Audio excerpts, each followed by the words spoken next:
Hi everyone, 12th standard மேக்ஸுக்கு 5 mark நம்ம காலையில் பார்த்தோம். செக் அவுட் பண்ணிங்க அண்ட் யாரெல்லாம் இன்னும் படிக்கலையோ 5 மார்க் வந்து படிங்கன்னு சொல்லி ஒரு வீடியோ போட்டு அந்த வீடியோ டிஸ்கஷன் பாக்ஸில் கொடுக்குறேன். 7 5 மார்க் எழுத முடியும். இது வந்து 2 மார்க் 3 மார்க். ஃபஸ்ட்டு நான் தெரிஞ்சுக்கோங்க, ஃபஸ்ட்டு நான் எந்த ஆர்டரில் எழுதியிருக்கேன்னா chapter 1, chapter 2, chapter 3, chapter 4, chapter 8, 11, 12 இந்த ஆர்டர் எழுதியிருக்கேன். இந்த 7 சாப்டரை முடித்தாலே 6 2 மார்க் 6 3 மார்க் எழுதிடலாம். ரொம்ப கஷ்டமாக கேட்டால் 5 எழுதிடலாம். பட் நான் அப்படி சொல்ல மாட்டேன், 6 எழுதிடலாம் தான் சொல்லுவேன். அப்புறம் ஏன் சார் எக்ஸ்ட்ரா படிக்கிறோம் அப்படின்னா கம்பல்சரிக்கும் அண்ட் ப்ளஸ் ஒருவேளை டஃப்பாக கேட்டு ஏதாவது கொஸ்டின் நமக்கு இந்த சாப்டரை ட்விஸ்ட் பண்ணால் கூட நம்ம வேறு சாப்டர் கை கொடுக்கும். அதுக்கு தான். ஸோ அப்போ வீக்காக இருக்கிற பசங்க இது நீங்கள் முடிச்சிட்டிங்களான்னு செக் பண்ணிங்க. இந்த சாப்டர்ஸ் நான் சொல்கிறேன், சப்ஸ்கிரைப் பண்ணலாம் பண்ணுங்கள். எனக்காக கீழே இந்த லைக் பட்டனை கிளிக் பண்ணி வாட்ஸ்அப் சேனல் லிங்க்கில் வந்து ஜாயின் பண்ணுங்கள். லைக் தான் நிறைய பேர் பண்ண மாட்டேறீங்க. சாப்டர் 1 எல்லாருமே படிச்சிருவீங்க. ஒரு 2 மார்க் வரும், ஒரு 3 மார்க் இல்லைன்னா 2 3 மார்க் வரும். 1.1ல் கண்டிப்பாக சம்மு கேட்டுருவோம். அப்போ வீக்காக இருக்கிறவங்களுக்கு மஞ்சள் கலரில் நான் மார்க் பண்ணுறேன், சரிங்களா? வீக்காக இருக்கிறவங்களுக்கு மஞ்சள் கலரு, நல்லா படிக்கிற குழந்தைங்களுக்கு எல்லாமே, சரிங்களா? இதில் இந்த பிடிஎஃப்ல இருக்க எல்லாமே ஓகேவா? இருங்க, மாற்ற முடியல. ஓகேவா? So that's it. இப்போ வந்து 1.1 நீங்கள் எல்லாமே படிக்கணும். 1.2 எல்லோரும் படிக்கணும். ஒரு வேளை ஃபைண்ட் ரேங்க் அப்படின்னு கேட்டாங்கன்னா ரேங்க் மெத்தடில் தான் போகணுன்னு அவசியம் இல்லை. நீங்கள் மைனர் மெத்தடில் போடலாம். ரோ ரிடக்ஷன் மெத்தடில் தான். ரோ ரிடக்ஷன் மென்ஷன் பண்ணிட்டேன்னா அதில் தான் போடணும். நீங்கள் எதுவுமே மென்ஷன் பண்ணல, மைனர் மெத்தட் மென்ஷன் பண்ணிட்டேன்னா அதில் தான் போடணும். பண்ணலன்னா நீங்கள் மைனர் மெத்தடில் போடுங்க, அது ஈஸி. 1.3 மேட்ரிக்ஸ் இன்வர்ஷன் எல்லோரும் படிச்சிருவீங்க. 1.4 கிராமர் ரூல் எக்ஸ்ட்ரா சொல்லியிருக்க பாருங்க. 2 3 4 அந்த கெமிஸ்ட்ரி சம், எக்ஸாமினேஷன்ஸ் ஆஃப் பிஸ் டேங்க் பார்த்துருங்க. 1.6ல் ஃபஸ்ட்டில் 3rd நோ சொல்யூஷன். ஸோ இதெல்லாம் நீங்கள் படிச்சு தான். சாப்டர் 2ல் 2.2லேருந்து 2.6 வரைக்கும் எந்த எக்ஸ்கியூஸ் கிடையாது, நீ படித்து தான் ஆகணும். கட்டாயமாக எதில் கேட்பாங்கன்னா 2.5 வந்து கண்டிப்பாக ஒரு சம்மு கேட்பான். நீ இதுக்கப்புறம் 2.78ல் படிக்கலைன்னா பரவாயில்ல, இந்த 6 எக்ஸசைஸ் நீ படிச்சிருக்கணும் நான் கொடுத்த சம்ஸு, சரியா? ஸோ அப்போது நல்லா படிக்கிறவனும் சரி படிக்காதவனும் சரி இந்த எக்ஸசைஸ் படிச்சோம். 2.78 நல்லா படிக்கிறவங்க மட்டும் பார்த்துக்கோங்க. ஒரு வேளை படிக்க முடியும், நல்லா படிக்க முடியாதவங்களும் படிக்க முடியல, இந்த சம்ஸ் எல்லாம் பார்த்துக்கோங்க. சாப்டர் 3 3.1ல் எல்லாருமே பார்த்து தான் ஒன்று, வேறு வழியே கிடையாது. 3.2 3.3 3.3 சாப்டர் பொறுத்த வரைக்கும் எல்லோரும் பார்த்தாங்க.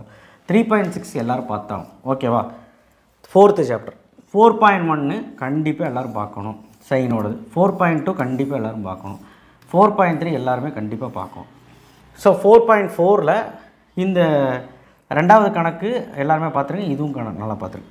ஸோ 4 எக்ஸசைஸ் நீட்டாக பார்த்துருங்க, அவ்வளோதான். ஸோ ஃபஸ்ட்டு 4 சாப்டர் பக்காவாக இருந்தீங்கன்னா 4 2 மார்க் 4 3 மார்க் ஆச்சு, அந்த மாதிரி தான் வரும்.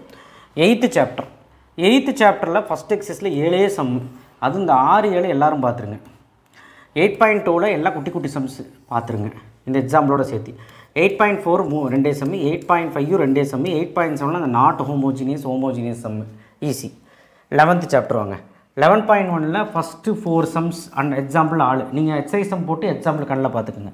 11.2ல் கே சம் கண்டிப்பாக கேட்பான். அது போக எக்ஸ்ட்ராவாக 11.5 6 7 பார்த்துக்கோங்க. Cumulative probability function, probability mass function, cumulative distribution function கண்டிப்பாக கேட்பாங்க. 11.3ல் ஒருவேளை படிக்க முடியலன்னா ஃபைண்டிங் கே மட்டும் பாருங்கள். ஃபைண்டிங் கே டிஃப்ரெண்ட்டாக இருக்கும். ஒரு சிலது காமா இன்டெக்ரல் யூஸ் பண்ணி போடலாம், ஒரு சிலது அப்படி போட முடியாது. அந்த 3 சம்மாவது பாருங்கள்.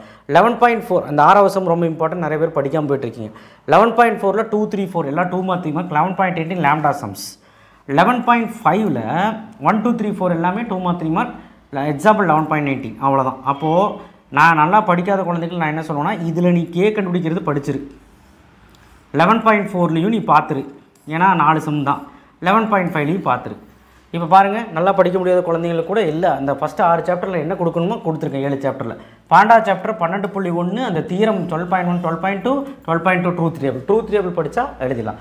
சார் ஒரு 3 2 மார்க் 3 3 மார்க் எழுதுறதுக்கு 4 2 மார்க் 4 3 மார்க் எழுதுறதுக்காவது ஒரு வழி சொல்லுங்கள் அப்படின்னா 12வது சாப்டர் லாஸ்ட் மினிட்ல 12வது சாப்டர் சொல்லிடுறேன், நோட் பண்ணிக்கிறீங்களா? 12வது சாப்டர் ஃபஸ்ட்டு சாப்டர், ஓகேவா?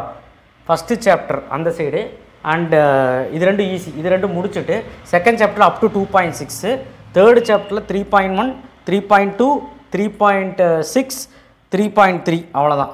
மொத்தம் எல்லாமே தான். 3.5 மட்டும் வேணாம். 4th சாப்டர் வேணாம். இந்த 3 சாப்டரும் அப் டு 2.6 முடி செகண்ட் சாப்டரும். அதுக்கப்புறம் வந்து 8th சாப்டர், சரிங்களா? 8th சாப்டரும் நல்லபடியாக பாருங்கள். 11th சாப்டரில் கே கண்டுபிடிக்கிறது பார்த்து டப்பா கே இருக்குல்ல 11.2 அது பாரு 11.1 ஈஸி. ஸோ இதில் கே கண்டுபிடிக்கிறது பாரு 11.5ல் ஃபஸ்ட்டு அந்த 4 சம் பாரு, வீடியோ எடுத்து பாரு, ரொம்ப ஈஸியாக இருக்கும். சரியா, அவ்வளோதான். சரி, இதுதான் சேஃபஸ்ட்டு. இந்த 7 சாப்டர் முடிச்சிட்டவங்க முடிச்சிருங்க. மீதி எல்லா சாப்டரும் விட்டால் கூட பிரச்சனை இல்லை. இப்போது ஒரு 90க்கு 90 கிட்ட போகணும், 85 கிட்ட போகணும், 80 தாண்டி போகணுன்னா நீங்கள் இந்த சாப்டர்ஸில் படித்து தான் ஆகும். ரொம்ப வீக்காக இருக்கவங்க அந்த 7 சாப்டர் பார்த்துக்கோங்க, அவ்வளோதான் என்னால் சொல்ல முடியும். ஸோ நல்லா படிக்கக்கூடிய குழந்தைகள் இதெல்லாம் பார்த்துக்கோங்க. 7th சாப்டர் இப்போ வீக் ஸ்டூடெண்ட்டுக்கும் இந்த சாப்டரில் சொல்கிற பாருங்க, எது கட்டாயமாக வருமோ அது மட்டும் தான் சொல்ல போகிறேன். 7.1 எல்லாருமே பார்த்துக்கோங்க. 7.2 இந்த ஃபஸ்ட்டு 2 கணக்கும் இந்த 5வது கணக்கும் பார்த்துக்கோங்க.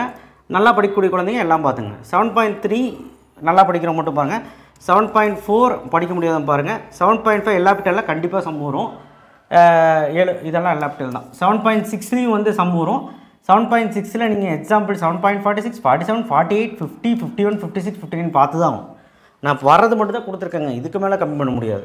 சாப்டர் 10.1 எல்லோரும் பார்த்துருவீங்க. 10.2 எல்லோரும் பார்த்துருவீங்க. 10.3ல் 6 சம்மில் ஏதோ ஒரு சம் வரதான் போகுது. ஆர்பிட்டரி எலிமெண்டிங் கான்ஸ்டன்ட்டில் ஒரு சம் வரதான் போகுது, நோட் பண்ணிக்க. 10.4ல் 7 சம்.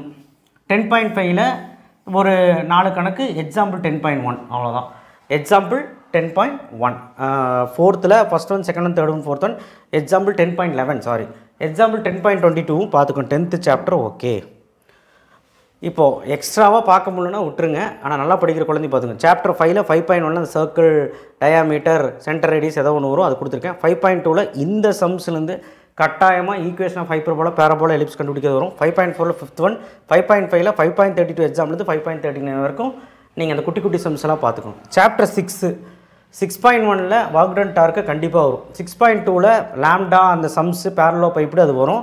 6.3லையும் சம்மு சொல்லியிருக்கேன். 6.4ல் லைன்ஸில் சம் ஃபார்மில் படித்தாலே ஈஸி, எக்ஸாம்பிளோட கொடுத்துருக்கேன். 6.5லையும் உங்களுக்கு skew lines, parallel lines easy, 5 sum கொடுத்துருக்கேன். 6.6ல் கட்டாயமாக சம்மு இந்த வருஷம் கேட்க வாய்ப்பு இருக்குது, நான் கொடுத்துருக்கிறேன். ஸோ 6 எக்ஸசைஸ் கொடுத்துருக்குறேன். எக்ஸாம்பிள் 6.9ஓட எக்ஸாம்பிள்ஸ் இது, ஆங்கிள் பிட்வீன் அந்த distance between the plane to the இது அதெல்லாம் பார்த்துக்கோங்க. சாப்டர் 9ல் நல்லா படிக்க முடியாத குழந்தைங்களுக்கு நான் சொல்கிற மாதிரிங்க 9.24, 25, 26, 29 இந்த சம்மை பார்த்துருங்க. மீதியெல்லாம் வந்து படிக்க முடிகிறவங்க பார்த்துக்கோங்க, நல்லா படிக்கிறவங்க பார்த்துக்கோங்க. எக்ஸசைஸ் 9.4ல் ஃபஸ்ட்டு 9.5ல் ஃபஸ்ட்டு செகண்ட் எக்ஸாம்பிள் 9.35. ஸோ நிறைய இருக்கிற மாதிரி இருக்கும். நிறைய இருக்கிற மாதிரி இருந்தால் நான் இங்கே மஞ்சள் கலரில் மார்க் பண்ணிக்கிறத மட்டும் ரொம்ப வீக்காக இருக்கிறவங்க மட்டும் பாருங்கள். 6th சாப்டர்லாம் விட்டுருங்க, 5th சாப்டர் விட்டுருங்க, நல்லா படிக்க முடியாதவங்க. சரியா, ரொம்பலாம் கான்சன்ட்ரேட் பண்ண வேண்டாம். 9th சாப்டரில் நான் சொன்னது பாருங்கள். 10th சாப்டர் ஈஸியாக இருக்கும். 7th சாப்டருமே ஈஸி, ட்ரை பண்ணலாம். அப்புறம் அந்த 7 சாப்டர். சரியா, அந்த 7 சாப்டர் முடிச்சிருங்க. இதையும் நீங்கள் கம்மி பண்ணி படிச்சிக்கிற மாட்டீங்க. இந்த 7 சாப்டருமே நான் அதில் சொல்லிவிட்டேன் என்ன பண்ணணுன்ட்டு. மஞ்சள் கலரில் மார்க் பண்ணது எல்லாமே படிக்க ட்ரை பண்ணுங்கள். ஓகேவா? Okay, thank you. ஷேர் பண்ணுங்கள், சப்ஸ்கிரைப் பண்ணுங்கள். இந்த பிடிஎஃப் உங்களுக்கு கிடைக்கும், சப்ஸ்கிரைப் பண்ணுங்கள்.